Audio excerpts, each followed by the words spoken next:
125% of. असंभव असंभव असंभव को भी संभव बनाए रोकड़े ज्वेलर्स। खास गुड़ी पाड़वा के अवसर पर हीरे की मेकिंग पर 125% ऑफ, गोल्ड की मेकिंग पर अप टू 50% ऑफ, सिल्वर की मेकिंग पर फ्लैट 20% कम, फॉर्मिंग और इमिटेशन ज्वेलरी पर फ्लैट 20% ऑफ। ऑफर 16 से 29 मार्च। Rokade jewellers, TNC apply.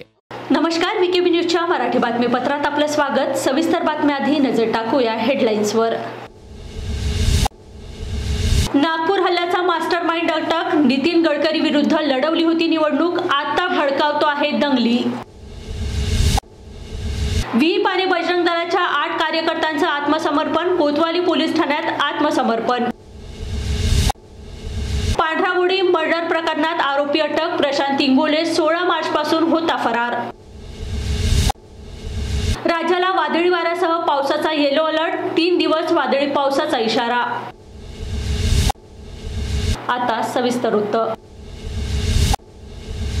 सोमवार 17 मार्च 2025 रोजी नागपूरमध्ये झालेल्या हिंसाचारात एक मोठी अपडेट समोर आली आहे। बुधवार 19 मार्च रोजी पोलिसांनी दंगलीचा मास्टरमाइंड फहीम शमीम खान याला अटक केली आहे।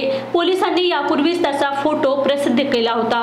नागपूर दंगलीचा मास्टरमाइंड सांगण्यात येणारा फहीम खानने नागपूर मतदारसंघातून 2024 ची लोकसभा निवडणूक लढवली होती। त्यांनी अल्पसंख्याक लोकशाही पक्षाचे प्रतिनिधित्व केले। तथापि ते भाजप नेते आणि केंद्रीय मंत्री नितीन गडकरी यांच्या विरोधात निवडणूक लढली आणि पराभूत झाले। 38 वर्षीय फहीम खान हा MDPचा शहर अध्यक्ष आहे। तो नागपूरच्या यशोधरा नगरातील संजय बाग कॉलनीत राहतो। जातीय दंगली भडकवल्याबद्दल त्याच्या विरुद्ध FIR दाखल करण्यात आली आहे। सुरुवातीच्या तपासात आणि पोलिसांनी जारी केलेल्या व्हिडिओनुसार तणाव सुरू होण्यापूर्वी फहीम खानने कथितपणे प्रक्षोभक भाषण दिले होते, ज्यामुळे परिसरात जातीय तणाव वाढला आणि हिंसाचार झाला। पोलिसांनी दिलेल्या माहितीनुसार फहीमने लोकांना भडकवले आणि 500 लोकांना पोलीस स्टेशनमध्ये जमवले। औरंगजेबाची कबर हटवण्याच्या विरोधात आंदोलन करणाऱ्या एका संघटनेने धार्मिक ग्रंथ जाळल्याची अफवा पसरवली, तेव्हा सोमवारी 17 मार्च 2025 रोजी संध्याकाळी नागपुरात हिंसाचार पसरला। या अफवेमुळे संपूर्ण परिसरात हिंसाचार उसळला। यावेळी पोलिसांवर दगडफेक करण्यात आली, ज्यामध्ये 34 कर्मचारी जखमी झाले आहे। सोमवार 17 मार्चला नागपूरमध्ये झालेल्या हिंसाचारात विहिप आणि बजरंग दलाच्या 8 कार्यकर्त्यांचं कोतवाली पोलीस ठाण्यात आत्मसमर्पण केलं। नागपूरमध्ये दंगलीपूर्वी विहिप आणि बजरंग दलाकडून औरंगजेबाची कबर हटवण्यासाठी आंदोलन करण्यात आलं होतं। त्या आंदोलनानंतर नागपुरात हिंदू व मुसलमानात 2 गटात तणाव निर्माण झाला। यात पोलिसांनी दंगेखोरांना अटक केली, तर आज विहिप आणि बजरंग दलाच्या 8 कार्यकर्त्यांनी कोतवाली पोलीस ठाण्यात आत्मसमर्पण केलंय। नागपूर हिंसाचार प्रकरणात पोलिसांनी आतापर्यंत अनेक गुन्हे दाखल केले आहे। यापैकी पहिली FIR विश्व हिंदू परिषद आणि बजरंग दलाच्या कार्यकर्त्याविरोधात दाखल करण्यात आली आहे। बजरंग दल आणि विश्व हिंदू परिषदेकडून औरंगजेबाची कबर हटवण्याचे आंदोलन करण्यात आले। या काळात हिंसाचार उसळला। नागपूरच्या गणेशपेठ परिसरात सकाळी 11:30 वाजता बजरंग दलाकडून निषेधाचे आयोजन करण्यात आले होते। दरम्यान बजरंग दलाच्या कार्यकर्त्यांनी औरंगजेबाचा पुतळा जाळला, जो नियमाविरोधात होता। अशा परिस्थितीत पोलिसांनी बजरंग दलाच्या कार्यकर्त्यांवरही गुन्हा दाखल केला। पोलिसांनी BNS कायद्याच्या कलम 223 आणि महाराष्ट्र पोलीस कायदा 1951 अंतर्गत गुन्हा दाखल केला। त्यानंतर जे दंगल आणि पोलिसांवर मारहाण झाली, त्यानुसार गुन्ह्यात वाढ करण्यात आली आणि म्हणूनच आज विहिप आणि बजरंग दलाच्या 8 कार्यकर्त्यांनी आत्मसमर्पण केले। याच्यामध्ये पोलिसांनी तो जो आधीचा गुन्हा होता ते सर्व अवेलेबल सेक्शन होते, कारण संपूर्ण परवानगी घेऊन हे आंदोलन करण्यात आलं होतं। म्हणून भारतीय न्याय संहितेची धारा 223 व मुंबई पोलीस ॲक्टची कलम 135 अनुसार गुन्हा दाखल केला होता। परंतु त्यानंतर काही घटना झाल्यात व आपल्या नागपूर शहराची शांतता व सुव्यवस्थेला धोका निर्माण असं काही कृत्य घडलं असं पोलिसांच्या मानस झाला। म्हणून त्यांनी या मूळ अपराधामध्ये 299 प्रमाणे कलम वाढ करून आरोपीला आज अटक केली आहे। आरोपी स्वतःहून येतं आपल्या शहराची शांती व सुव्यवस्था कायम राहावी, त्याच्या सौहार्द कायम राहावं म्हणून स्वतःहून त्यांनी आत्मसमर्पण केलं। त्यांना सर्वांकडून त्यांना तशा सूचना देण्यात आल्या, त्यांना विनंती करण्यात आली की आपण सुद्धा आपली जबाबदारी समजून एक चांगले नागरिक म्हणून कायद्याचे पालन करावं व ज्या कोर्टाच्या होणाऱ्या प्रक्रियेला आपण सुद्धा समोर जावं। म्हणून आरोपीनं स्वतःहून इथे आत्मसमर्पण केलं। ते जो 299 प्रमाणे जे कलम वाढ केली आहे ते 200 ते जे कलम आहे ते अदखलपात्र आहे. त्याकरता आता पुढच्या कारवाई करता सर्व आरोपितांना कोर्टामध्ये आता पोलीसवाले प्रस्तुत करणार आहेत. तर त्यानंतर पुढची कारवाई होणार आहे.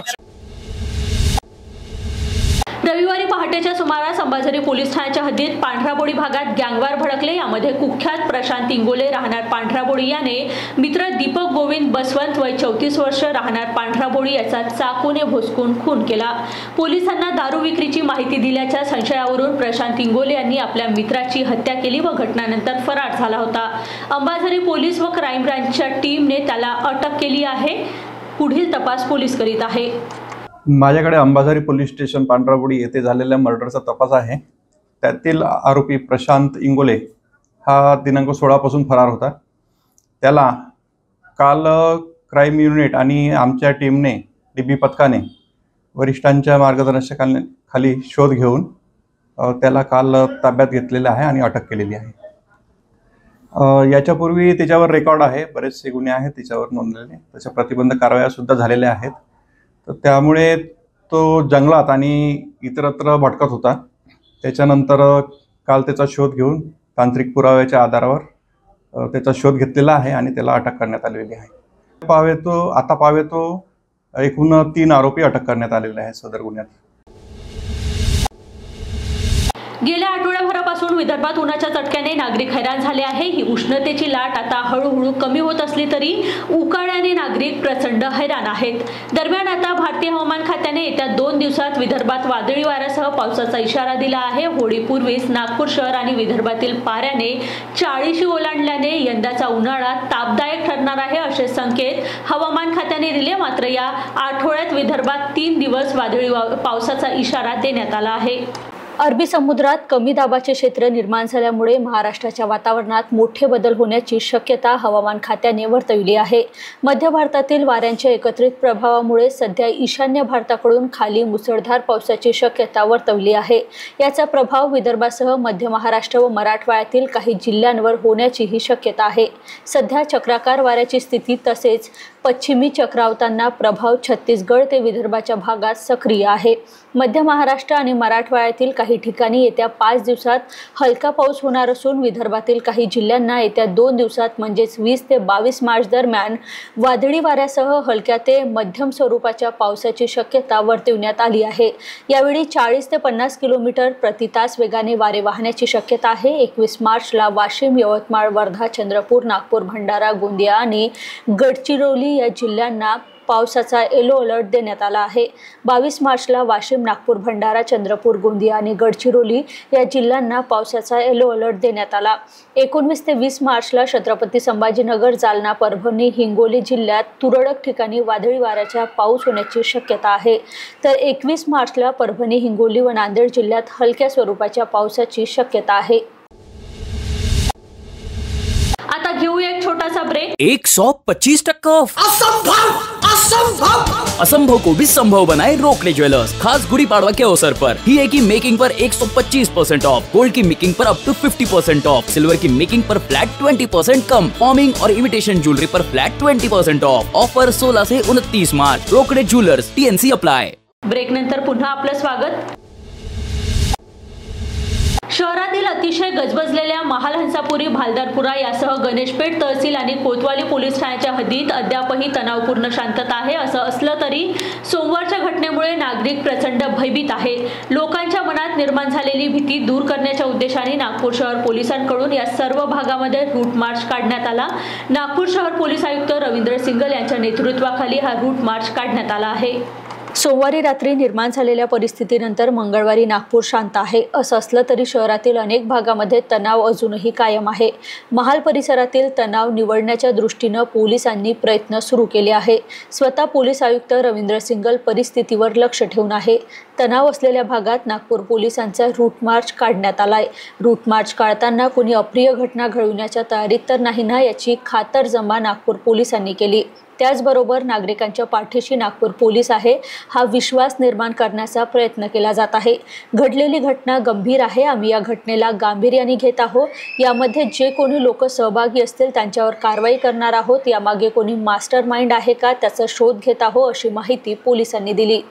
हमारा रिस्पॉन्स क्योंकि ये हमारी एक्टिविटी रहती है इस तरह की सिचुएशन में, और हम लोग अभी रूट मार्च करने वाले हैं और पूरे एरिया को देखने वाले हैं कि इसमें कोई और लोग कुछ इस तरह की हिमाकत तो नहीं कर रहा है या फिर कोई साजिश तो नहीं है। ये सब चीज़ें हम लोग इसमें स्टडी करेंगे और एरिया डोमिनेशन रहता है इसमें, तो लोगों का कॉन्फिडेंस जो है वो लूज़ नहीं करना चाहिए और उनको बताने की ज़रूरत है कि पुलिस है यहाँ पे और आपकी सेफ्टी के लिए।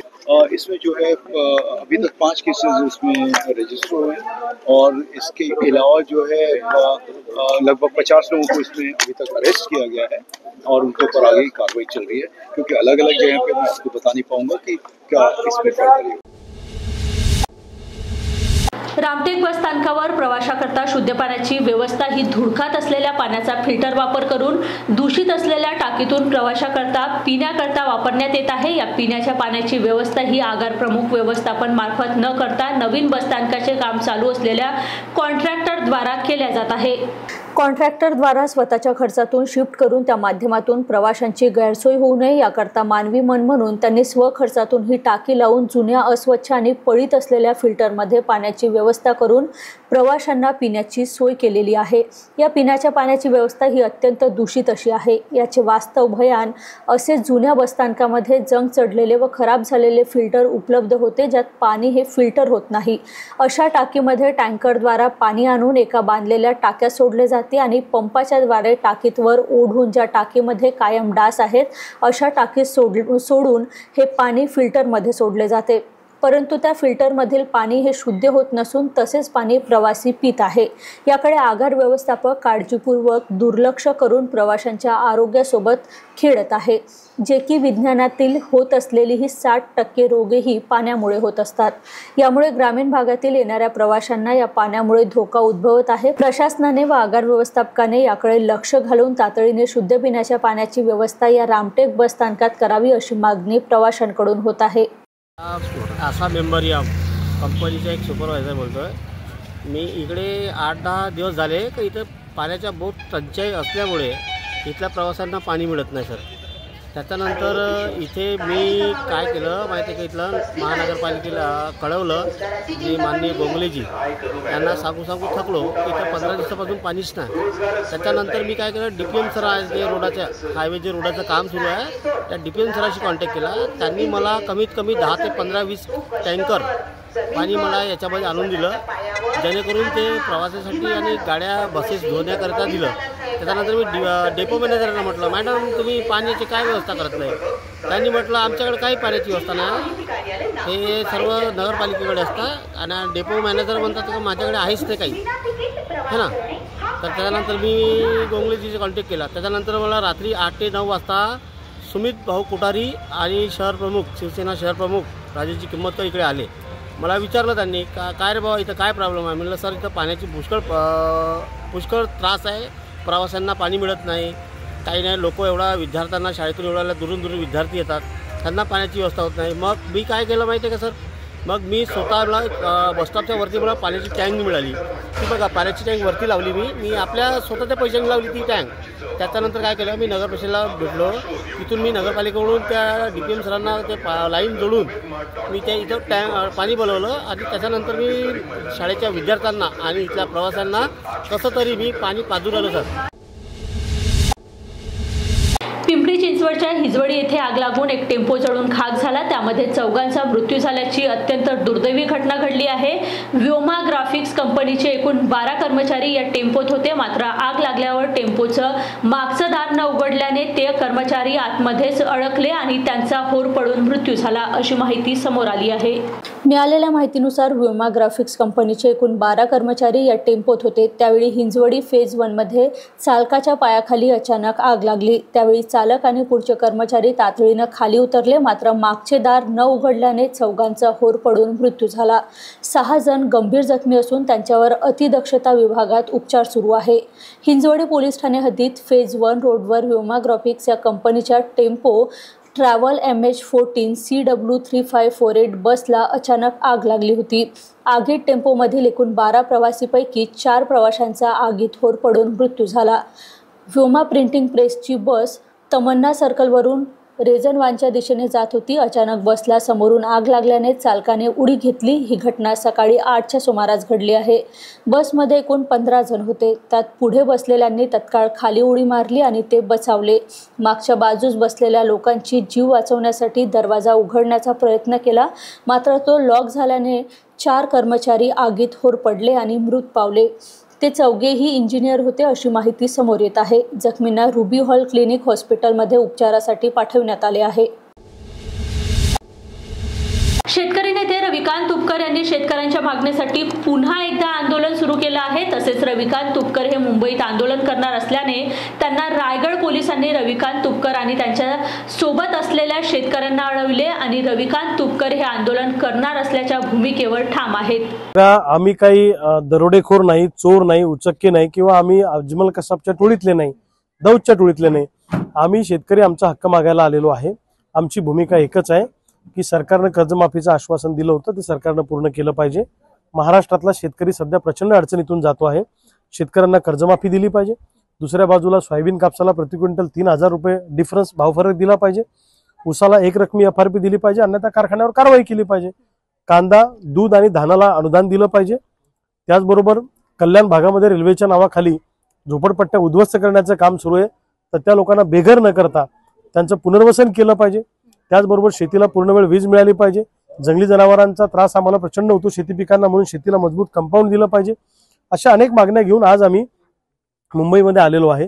अरबी समुद्रामध्ये आम्ही आमच्या कर्जाचे सातबारे बुडून आम्ही कर्जमुक्त झालो अशी घोषणा करणार आहे।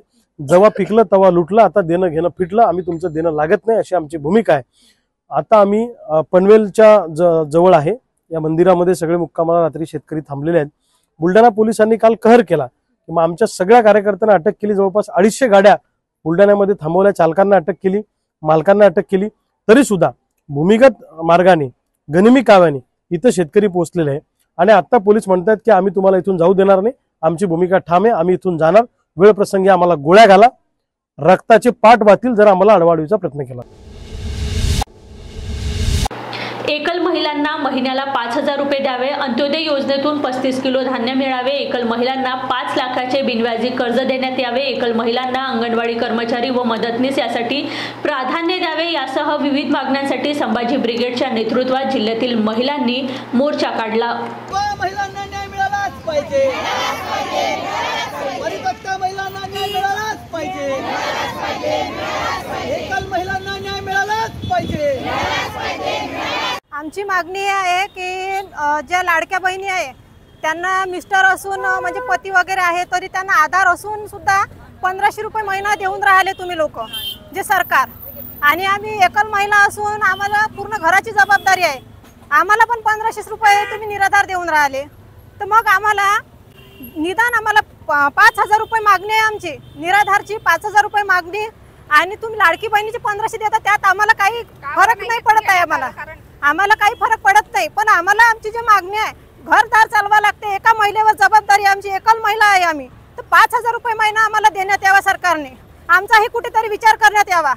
आणि एक आहे अजून की अंत्योदय योजना, जे विधवा महिला आहे त्यांना तुम्ही अंत्योदय योजनेतून वगळलेलं आहे, त्यांना अंत्योदय योजना देत नाही 35 किलो धान्य। ज्यांच्या 2-2 मजली बिल्डिंग आहे त्यांना तुम्ही 35 किलो धान्य देता आणि ते जनावरांना टाकते। इथं माणसाला खायला अन्न नाही आहे आणि तुम्ही जनावरांसाठी अन्न देऊन राहिले।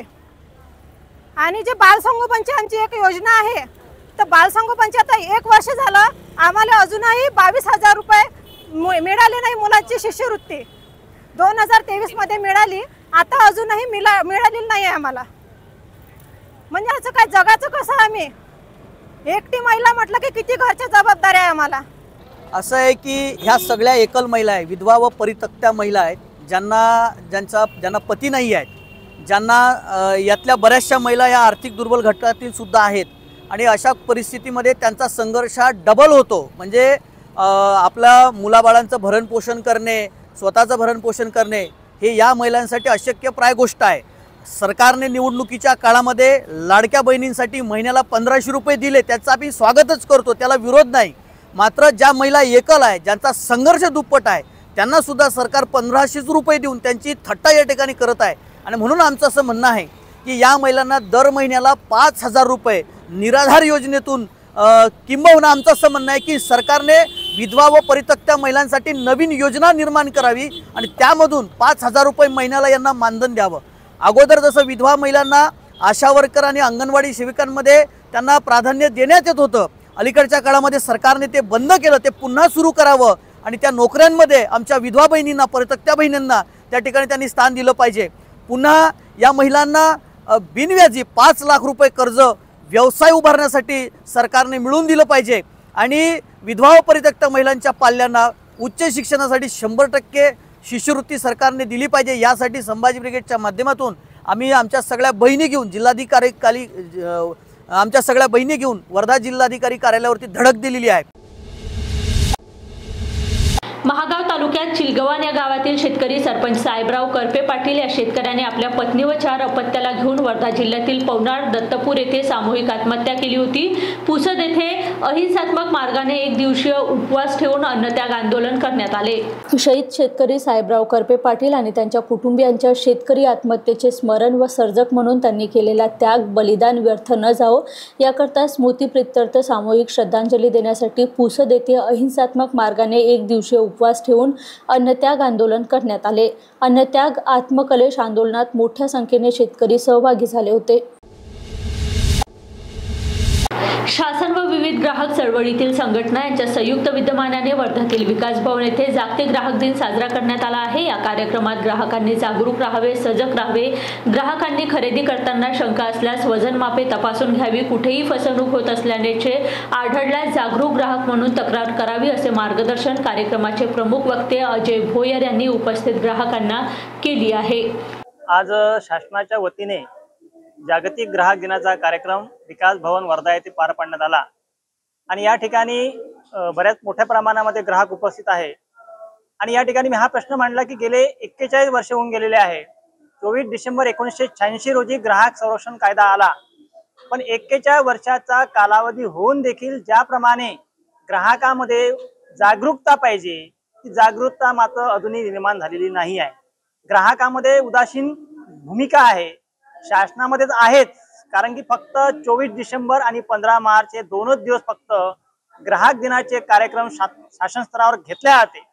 आमचं ग्राहक चळवळीतला कार्यक्रम नेहमी म्हणणं असते की हे कार्यक्रम खेड्यापाड्यामध्ये गावोगावी घेतल्या गेले पाहिजे, तरच ही ग्राहक चळवळ लोक चळवळ होईल। अन्यथा असे असंख्य वर्ष होऊन जातील पण ग्राहकाचे शोषण मात्र थांबणार नाही। जर ग्राहकांचे शोषण थांबवायचे असेल, जागृती वाढवायची असेल तर त्याकरता जाणीवपूर्वक शासन स्तरावर आणि जे काही ग्राहक चळवळीतले कार्यकर्ते आहेत त्यांनी एकमेकांच्या हातात हात घालून हे काम केलं तरच खऱ्या अर्थानं ग्राहक दिन आपण साजरा केला असं म्हणता येईल। नागपूर हल्ल्याचा मास्टरमाइंड अटक, नितीन गडकरी विरुद्ध लढवली होती निवडणूक, आता भडकावतो आहे दंगली। विहिप आणि बजरंग दलाच्या 8 कार्यकर्त्यांचं आत्मसमर्पण, कोतवाली पोलीस ठाण्यात आत्मसमर्पण। पांढराबुडी मर्डर प्रकरणात आरोपी अटक, प्रशांत इंगोले 16 मार्च पासून होता फरार। राज्याला वादळी वाऱ्यासह पावसाचा येलो अलर्ट, 3 दिवस वादळी पावसाचा इशारा। तुर्तास इथेच थांबूया, बघत रहा वीकेबी न्यूज। नमस्कार। 125% ऑफ। असंभव को भी संभव बनाए रोकड़े ज्वेलर्स, खास गुड़ी पाड़वा के अवसर पर हीरे की मेकिंग पर 125% ऑफ, गोल्ड की मेकिंग पर अप टू 50% ऑफ, सिल्वर की मेकिंग पर फ्लैट 20% कम, फॉर्मिंग और इमिटेशन ज्वेलरी पर फ्लैट 20% ऑफ। ऑफर 16 से 29 मार्च। Rokade jewellers, TNC apply.